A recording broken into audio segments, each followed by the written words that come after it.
இன்று மார்ச் மாதம் 1ஆம் தேதி சனிக்கிழமை அதிகாலையில் ஆண்டவரோடு இந்த புதிய நாளினை நாம் துவங்குகிறோம். ஆண்டவருடைய ஆசீர் நாள் முழுவதும் நம்மோடு தங்க, ஆண்டவர் இந்த நாள் முழுவதும் நம்மை வழிநடத்த, அவரது ஆளுகைக்குள்ளே நம்மை ஒப்படைத்து ஆண்டவரை ஆராதித்து பாடுவோமா?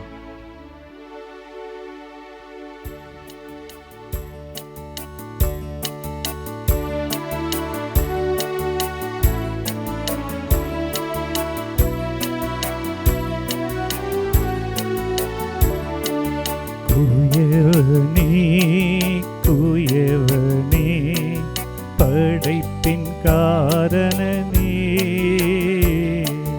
களிமண்ணான என்னையுமே கண்ணோக்கி பார்த்திடுமே.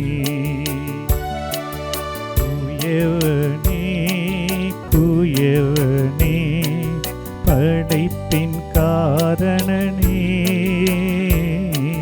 களிமண்ணான என்னையுமே கண்ணோக்கி பார்த்திடுமே.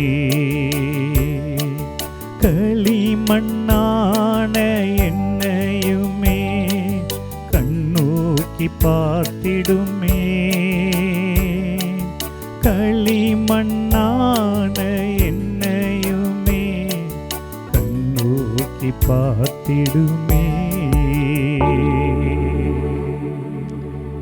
இதோ இன்றைய நாளில் சீராக்கின் ஞான நூலிலிருந்து நாம் இந்த முதல் வாசகத்தை நாம் கேட்டு தியானிக்க இருக்கிறோம். பிரிவு 17 இறைவசனங்கள் 1 முதல் 15 வரை உள்ள இறை வார்த்தைகள். கடவுள் தமது சாயலாகவே மனிதரை உருவாக்கினார் என்ற ஒரு செய்தி. ஆண்டவர் மனிதரை மண்ணால் படைத்தார், மீண்டும் அந்த மண்ணுக்கே திரும்புமாறு அவர் படைத்தார்.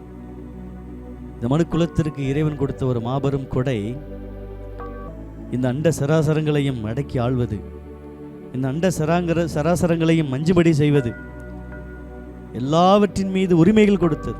விலங்குகள், பறவைகள், மரம், செடி, கொடி என அத்தனையின் மீதும் அதிகாரத்தை கொடுத்தது. தமது 5 அறிவை பயன்படுத்தும் உரிமையை ஆண்டவர் மனிதருக்கு கொடுத்தது. 6ஆவதாக அவருடைய அறிவுத்திறனில் பங்கு கொள்ள வாய்ப்பு கொடுத்தது. இந்த 6 அறிவரையும் விளக்கும் பகுத்தறிவை 7ஆவது கொடையாக இந்த மனுக்குலத்திற்கு கொடுத்தது. எவ்வளவு பெரிய ஆசீர்வாதம் பாருங்களேன்! இந்த உலகத்தில் எத்தனையோ கோடிக்கணக்கில் உயிரினங்கள் இருந்தாலும் இந்த மனுக்குலத்தை தான் அவர் தமது சாயலாக படைத்தார் என்று பார்க்கிறோம். எனவே நாம் அனைவரும் பேர் பெற்றவர்கள், நாம் அனைவரும் சிறப்புக்குரியவர்கள், கடவுளுடைய பார்வையில் விலை மதிப்பற்றவர்கள். எனவே நாம் சோர்ந்து போக தேவையில்லை. இந்த நாட்களில் நாம் நம்பிக்கை இழந்து வாழ தேவையில்லை, யாரும் இல்லையே என்று நினைக்க தேவையில்லை.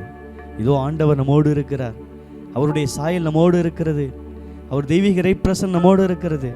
எனவே நாம் இறை மனிதர் என்ற ஒரு உள்ளார்ந்த அனுபவத்தை நாம் பெற வேண்டும்.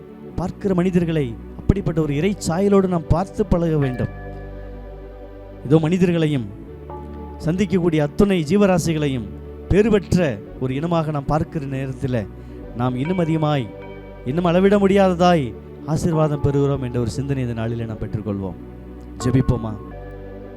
நாங்கள் அதிகம் நேசிக்கும் எங்கள் நற்கருணை ஆண்டவரே, உணவான தெய்வமே, நன்றி செலுத்துகிறோம். இந்த அதிகாலை வேளையில் உம்மை பார்க்க எங்களுக்கு கிடைத்த அந்த ஆசீர்வாதத்திற்காக நாங்கள் நன்றி செலுத்துகிறோம். இந்த நாள் முழுவதும் நீர் எங்களோடு இருந்து எங்களை வழிநடத்தும். இந்த நாளில் எங்களுக்கு உதவி செய்ய நீரே விரைந்து வாரும். இதோ நாங்கள் கடவுளுக்குரிய அந்த சாயலை பெற்ற மனிதர்களாக எங்களது சொல்லாலும் செயலாலும் சான்று பெறக்கூடிய வாழ்வாலும் உன்னுடைய வாழ்க்கை பயணத்தை வெற்றி நடைபோட நீர் அருள்தாரும். எங்களைப் போலவே பிறரை மதிக்கவும், பிறரை மாண்போடு வழிநடத்தவும், பிறரை மாண்போடு பார்க்கவும், எல்லோரையும் எந்த விதமான வேற்றுமைகளையும் களைந்து அவர்களை அரவணைக்கவும், நேசிக்கவும், யதார்த்த உள்ளத்தோடு வாழவும் எங்கள் ஒவ்வொருவரையும் நீர் ஆசீர்வதியும். இந்த உலகத்தினுடைய எல்லா விதமான ஜீவராசிகளையும், இந்த விலங்குகள், பறவைகள், கால்நடைகள், இன்னும் தாவரங்கள், மரங்கள், கொடிகள், செடிகள் எல்லாவற்றையும் நாங்கள் நேசித்து எல்லாவற்றையும் பாதுகாத்து பராமரிக்கக்கூடிய கடமை, பொறுப்பு எங்களுக்கு இருக்கிறது என்ற ஒரு உணர்வோடு இந்த நாள் முழுவதும் நாங்கள் வாழ எங்களுக்கு அருள் தாரும். இன்றைய நாள் நம் ஒவ்வொருவருக்கும் ஒரு ஆசீர்வாதத்தின் நாளாய் அமைய கடவதாக. ஆமென்.